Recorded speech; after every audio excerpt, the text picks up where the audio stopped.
दीदी, एक बेटी ने नॉन मेडिकल लिया है, एक ने मेडिकल। दोनों बच्चियां मेरी पढ़ने में बहुत अच्छी हैं।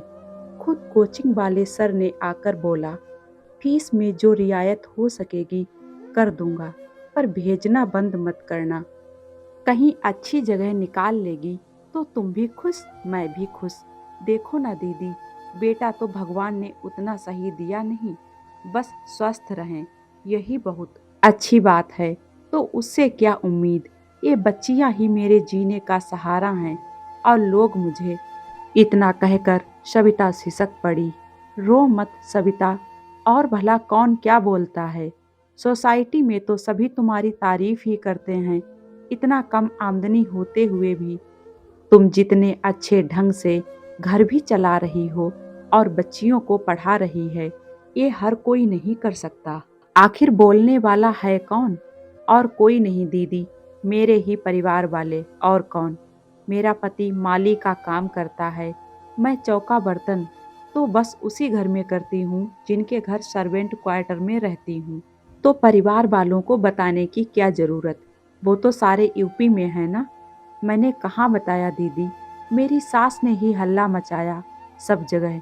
उनका एक बेटा और दामाद नौकरी पेशा में हैं और एक बड़ा सा होटल चलाता है लखनऊ में। ये तो बड़े बेटे थे, बाबूजी के बाद सारी जिम्मेदारी उठाने के चक्कर में जो काम पर लगे, फिर अपने बारे में कहाँ सोच पाए। तब तक सोसाइटी की वेलफेयर बस आ गई। सविता, कल घर पर आओ ना, नाइटीज लेती आना। मेरी पड़ोसन भी बोल रही थी कि देखनी है उसे।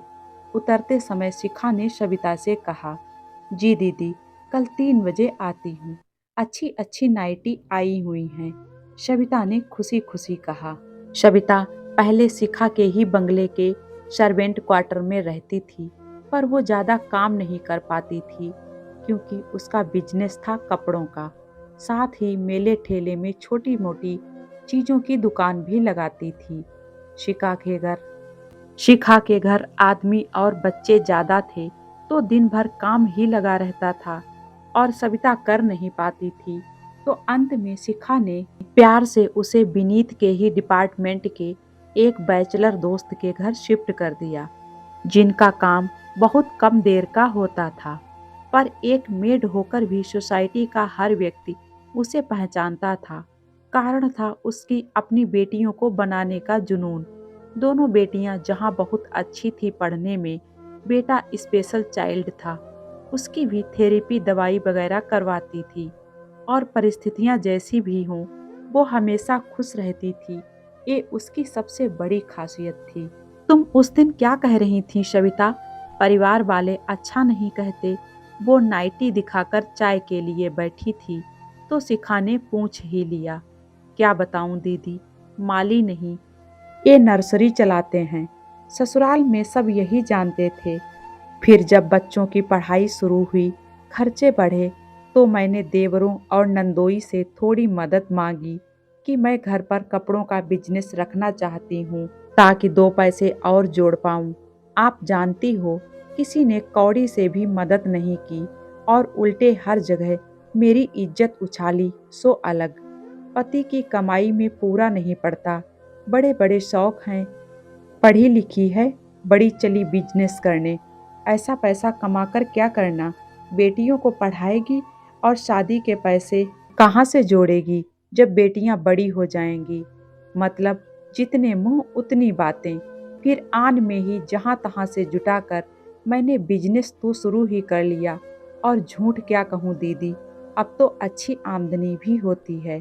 पर क्या हुआ, पिछली बार त्योहारों के समय आ गई सास। चौके बर्तन वाले साहब से बात करके मैंने उनके घर तो किसी को लगा दिया, पर मेले में जो दुकानें लगाती थीं वो लगाती रही, सोचकर कि ये तो बिजनेस है ना। यहाँ तो कुछ ना बोली मेरी सास, पर हम जो छुट्टियों में घर गए, मत पूछो क्या बेइज्जती करवाई मेरी रिश्तेदारों के आगे। मुझे नहीं छोड़ा तो मैं भी कैसे जाने देती, बोल ही दिया। आपके पैसे वाले बेटे दामाद के पास मदद मांगी तो सब कंगले बन गए। फिर मेरी मर्जी, चाहे जो मैं करूं, मदद के लिए हाथ नहीं बढ़ाएंगे और उंगली उठाने को बढ़ाएंगे तो उन उंगलियों को तोड़ने का आत्मविश्वास है मेरे अंदर, क्योंकि मैं कोई गलत काम करके पैसा नहीं कमाती, ना कभी कमाऊंगी। दीदी, सबके मुंह में मानो जीवान चिपक गई। मैंने तो चौके बर्तन के बारे में भी बता दिया, ताकि रिश्तेदारों को भी पता चले कि भाई बहन जो सेखी झाड़ लें, हमारे लिए कुछ नहीं करते, सिर्फ इज्जत की दुहाई देने आ जाते हैं। सबने उल्टे मुझे ही सराहा दीदी, और कहा, दोनों बेटियों को खूब पढ़ाओ, यही तुम्हारे दिन बदलेंगी। तू तो झांसी की रानी बन गई सविता। वाह, शिखा बोल पड़ी। क्या करती दीदी, सासू माँ से मुझे ये उम्मीद नहीं थी कि वो अपने ही बेटे को सबके आगे ऐसा नीचा दिखाएगी, पर ऐसा करके उन्होंने मेरे अंदर की औरत को जगा दिया दीदी। बहुत अच्छा किया, ऐसे ही करना चाहिए। अब हिसाब कर, कितने पैसे हुए तेरे, और बिजनेस ठीक ठाक तो चल रहा है ना अभी? 660 हुए दीदी। हाँ, ठीक चल रहा है, सब आपकी दुआओं का असर है। पर क्या? सोच रही थी कि जो दिवाली की पार्टी है ना, उसमें लाइट, बत्तियों और दिए की दुकान लगाऊं। दिवाली के बाद छोटी बेटी की फीस जमा करनी है 6,000। 2 दिन दुकान लगा लेती तो बहुत पैसों का इंतजाम हो जाता। कल गई थी होलसेल वाले से उधार मांगने, पर उसने अभी दिवाली तक मना कर दिया। बच्चों के पापा को बोला है मालिकों से एडवांस के लिए, देखती हूँ क्या हो पाता है। तुम रुको सविता, कहकर अंदर गई शिखा। 8,000 रुपए सामने पड़े थे, जो 15 दिन की मुंह फुल बल के बाद पति से लिया था। लाइट वाले को बुलाकर पूरा घर बाहर लाइट से डेकोरेट करवाने को। दरअसल हर बार ननद, जेठानी और भाभी तीनों वीडियो कॉलिंग करती हैं और अपने घर के डेकोरेशन को दिखाती हैं, तो शिखा ने भी सोच रखा था हर बार वो लोग उसे जलाती हैं, इस बार वो सबके मुंह बंद कर देगी। लाइट वाले ने पूरे घर में लाइट लगाने के सब लगाकर 8,000 मांगे थे, जिसके लिए उसने मुश्किल से तैयार किया था पति को। अचानक उसे उठाकर उसने सविता के हाथों में रख दिया।